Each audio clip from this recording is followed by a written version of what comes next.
Delhi NCR में cold wave की शुरुआत, बड़ी जानकारी। एमडी ने जारी किया येलो अलर्ट।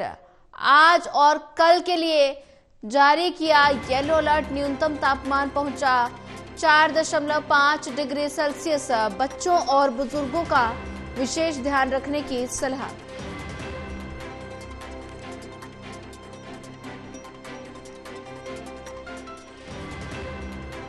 दिल्ली एनसीआर में कोल्ड वेव की शुरुआत, एमडी ने जारी किया येलो अलर्ट। आज और कल के लिए जारी किया येलो अलर्ट। न्यूनतम तापमान पहुंचा 4.9 डिग्री सेल्सियस।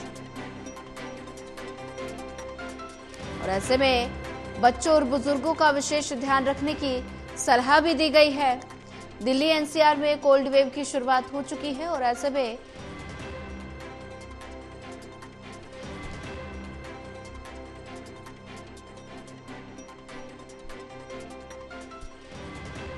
एमडी ने जारी किया येलो अलर्ट।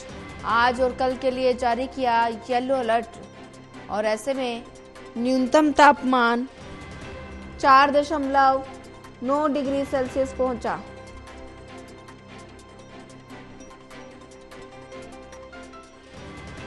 एमडी ने जारी किया येलो अलर्ट।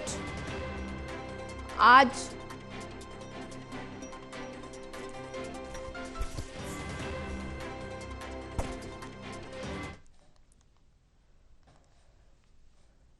दिल्ली एनसीआर में कोल्ड वेव की शुरुआत, एमडी ने जारी किया येलो अलर्ट। और आज और कल के लिए येलो अलर्ट जारी किया गया। न्यूनतम तापमान पहुंचा 4.9 डिग्री सेल्सियस। बच्चों और बुजुर्गों का विशेष ध्यान रखने की सलाह दी गई है। और वहीं इसी पर ज्यादा जानकारी साझा करने के लिए हमारे साथ विशाल सिंह जुड़ चुके हैं। विशाल, दिल्ली एनसीआर में कोल्ड वेव की शुरुआत हो गई है और ऐसे में मौसम विभाग ने येलो अलर्ट जारी किया गया है।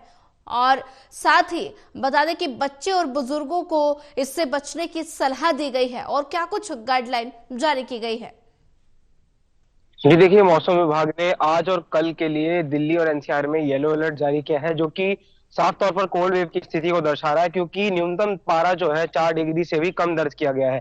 तो इसी के मद्देनजर अब कोल्ड वेव यानी शीत लहर की जो स्थिति है दिल्ली में दस्तक दे चुकी है, जिससे अब ठिठुरन और कड़ाके की जो ठंड है उसका असर अब साफ तौर पर देखा जाएगा। पुराने दिनों में ये हो रहा था कि सुबह और रात के समय तो ठंड रहती थी, लेकिन दोपहर के समय थोड़ी गर्मी तापमान में बढ़ोतरी दर्ज की जाती थी। लेकिन अब वो स्थिति पूरे दिन चलती रहेगी। जो तापमान में गिरावट का सिलसिला है वो दिन भर जारी रहेगा। अब इससे जो है काफी लोगों को परेशानियां भी हो सकती है, खासतौर पर जो अस्थमा या फिर न्यूमोनिया से संबंधित जो स्वास्थ्य रोगी हैं उनके लिए हिदायतें दी जा रही है कि आप ज्यादा से ज्यादा जो है ऊनी वस्त्र, गर्म कपड़े पहने और गर्म चीजों का सेवन करें। साथ ही साथ जो हीटर्स का प्रयोग करें अगर आप कर सकते हैं, ताकि अपने आप को इस ठंड के प्रकोप से आप बचाया जा सके। जी विशाल सिंह, अगर बात की जाए तो ऐसे में न्यूनतम तापमान 4.9 डिग्री सेल्सियस पहुंचा और साथ ही येलो अलर्ट जारी किया गया है। लोग अलाव का सहारा लेने के लिए मजबूर है। और ऐसे में अगर विजिबिलिटी की बात की जाए तो विजिबिलिटी पर कितना ज्यादा असर देखने को मिल रहा है। देखिए, विजिबिलिटी अब जो है पहले के मुकाबले काफी उसमें सुधार दर्ज किया जा रहा है, क्योंकि प्रदूषण से उत्पन्न जो स्मॉग था उसमें काफी हद तक कमी जो है अब दिल्ली में हो चुकी है। लेकिन जो अगर फॉग की बात करें यानी कोहरा जो ठंड से उत्पन्न होता है, उसमें कहीं ना कहीं अब धीरे धीरे उसमें भी जो है नमी देखी जा रही है। दिन प्रतिदिन जैसे जैसे ठंड बढ़ रही है, महीना जो है खत्म होने को आ रहा है और उसी प्रकार अब कोहरा भी जो है दिल्ली में छा रहा है। लेकिन फिलहाल अभी स्थिति ऐसी है कि दिल्ली में विजिबिलिटी लेवल पहले के मुकाबले काफी बेहतर है। जी विशाल, ज्यादा जानकारी साझा करने के लिए आपका धन्यवाद।